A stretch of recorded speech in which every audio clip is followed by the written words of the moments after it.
Bismillahirrahmanirrahim. Assalamu alaikum. My name is Hassan and today we are going to fix Elementor form failed to load audience list for Mailchimp in Elementor WordPress.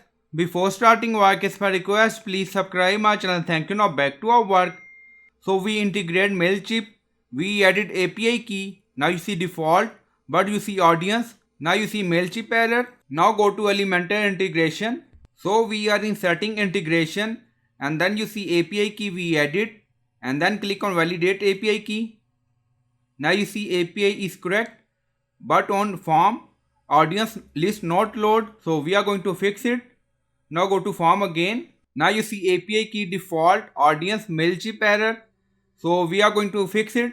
So you can generate another secondary API key in your Mailchimp account in extra option. And then you see API key, now select custom and then you can add custom API key, now paste. Now you see edit and then you see audience load. Now select, you see group.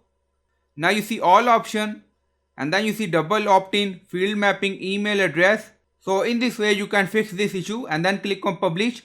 If your first API key is not work, then you can generate another secondary API key and then you can use in Elementor form and your issue will be fixed. So I hope you like this video. Please like, comment, share, subscribe. Thank you for watching.